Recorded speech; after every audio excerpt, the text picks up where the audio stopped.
আসসালামু আলাইকুম এভরিওয়ান, সকলে কেমন আছেন? আশা করছি আল্লাহর রহমতে সকলে অনেক অনেক ভালো আছেন। শীতের খুবই মজার একটা সবজি হলো পেঁয়াজকলি। পেঁয়াজকলিটা যেভাবেই রান্না করেন না কেন খেতে ভীষণই মজার হয়।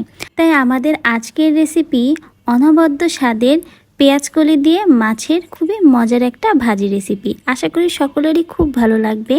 প্যানে আমি আগে থেকেই তেলটা গরম করে নিয়েছি, কারণ মাছ ভাজি করতে গেলে অবশ্যই কিন্তু তেলটা খুব ভালো করেই গরম করে নিতে হবে। এখন এর ভিতরে আমি লবণ হলুদ মাখা পার্শে মাছ দিয়ে দিব।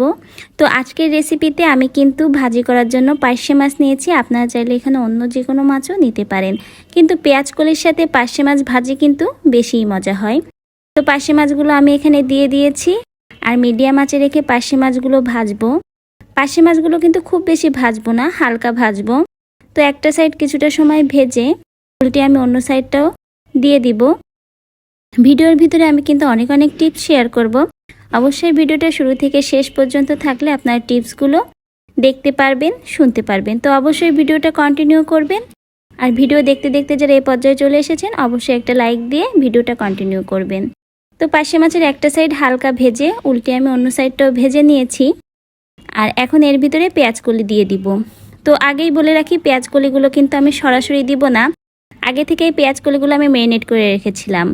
তো কিভাবে ম্যারিনেট করে রেখেছিলাম সেটা বলি। এখানে আমি লবণ হলুদ আর 2 কোয়া রসুন দিয়ে ভালো করে মিশিয়ে আধা ঘন্টার মতো ম্যারিনেশন করে রেখেছিলাম। তারপরেই কিন্তু দিয়েছি। আর এখানে আমি 2টা কাঁচা ঝাল কেটে দিয়েছি। ঢাকনা দিয়ে এখন আমি 5-6 মিনিটের মতো পেঁয়াজকলিটা ভেজে নিব। আর ঝালগুলো দেখুন পেকে যে লাল হয়ে গেছে, কতটা সুন্দর লাগছে ঝালগুলো। তো এখন আমি পেঁয়াজকলিটা হালকা একটু নাড়িয়ে চাড়িয়ে দিব। আর পেঁয়াজকলি দেখুন ঢেকে রেখেছিলাম বলে অনেকটাই কিন্তু নরম হয়ে গেছে, আর হালকা হালকা পানিও বের হয়েছে। সবজির গায়ের এই পানি দিয়েই কিন্তু পেঁয়াজকলিটা নরম হয়ে যায়। আর মাছটা দেখুন হালকা ভেজেছিলাম, কিছুটা সময় আবারও সবজির সাথে ভেজে নেওয়ার পরে কতটা সুন্দর ভাজা হয়েছে। তো মাছের একটা সাইড ভাজা হয়ে গেলে আমি উল্টে অন্য সাইডটাও দিয়ে দিচ্ছি। আর অন্য সাইডটাও এরকম হালকা বাদামি করে ভেজে নিব। পার্শে মাছ যদি খুব বেশি ভাজেন তাহলে কিন্তু পার্শে মাছটা খেতে ভালো লাগে না, সেজন্য হালকাই ভাজবেন। আর আমি কিন্তু আগেও খুব একটা বেশি ভাজিনি, হালকাই ভেজেছি। নাড়িয়ে চাড়িয়ে আবারও আমি পার্শে মাছের সাথে পেঁয়াজকলিগুলো একটু মিশিয়ে নিচ্ছি। আর পেঁয়াজকলি একবার এভাবে একসাথে ম্যারিনেট করে মশলার সাথে ভেজে দেখবেন কতটা মজা হয়। এখানে কিন্তু আমি পেঁয়াজটা দেয়নি, পেঁয়াজকলিতে আমি পেঁয়াজটা ইউজ করি না, আপনারা চাইলে কিন্তু করতে পারেন। এখন ঢাকনা দিয়ে আবারও আমি 4-5 মিনিটের মতো ভেজে নিব। খুব একটা বেশি সময় লাগে না এই পেঁয়াজকলিটা ভাজা হতে। খুবই নরম একটা সবজি, অল্প সময়ে ভাজা হয়ে যায়। পার্শে মাছও কিন্তু খুবই নরম একটা মাছ, সেজন্য পেঁয়াজকলি দিয়ে পার্শে মাছ এভাবে ভাজি করলে কিন্তু খেতে আসলেই ভীষণ মজা হয়। এখন কিন্তু আর ঢাকনা দেব না, কারণ পেঁয়াজকলিটা কিন্তু আমার ভাজা হয়ে গেছে, আর দেখুন নরমও হয়ে গেছে। আর আমি কিন্তু এরকম পেঁয়াজকলিটা একটু কম ভাজাই করি, খুব বেশি ভেজে পেঁয়াজকলির কিন্তু একেবারে পানিটা টানিয়ে ফেলি না, তাহলে কিন্তু পেঁয়াজকলির আসল স্বাদটা পাওয়া যায় না।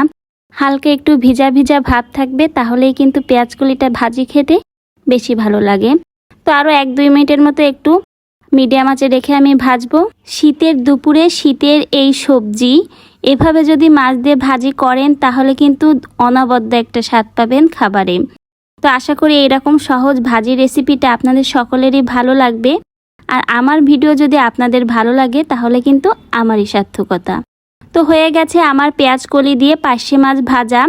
শীতের দুপুরে গরম ভাতে এরকম একটা রেসিপি হলে কিন্তু আর কিছুই লাগে না। পেঁয়াজকলি গরম ভাতের সাথে খেতে যেমন ভালো লাগে, পেঁয়াজকলি কিন্তু বিভিন্ন নরম মাছ দিয়েও রান্না করলে কিন্তু খেতে সেটাও ভালো লাগে। তো যেভাবে এই সবজিটা রান্না করেন না কেন খেতে কিন্তু ভীষণই ভালো হয়। কার কার পেঁয়াজকলি পছন্দ আর কার কার এই আমার মতো ভাজা পছন্দ অবশ্যই কিন্তু কমেন্টে জানাবেন। আমার রেসিপিটা আপনাদের কাছে কেমন লাগলো সেটাও অবশ্যই কমেন্টে জানাবেন। ভিডিওটা দেখার মাঝে আপনি যদি এখনও ভিডিওটা লাইক না করে থাকেন তাহলে অনুরোধ করব অবশ্যই লাইক করে দিবেন, শেয়ার করবেন সকলের কাছে। এছাড়াও আপনি যদি আজকেই আমার চ্যানেলে নতুন হয়ে থাকেন আর এরকম নতুন নতুন রেসিপি আপনি দেখতে চান তাহলে কিন্তু আমার চ্যানেলটিকে সাবস্ক্রাইব করে পাশে থেকে যেতে পারেন নতুন রেসিপি দেখার জন্য।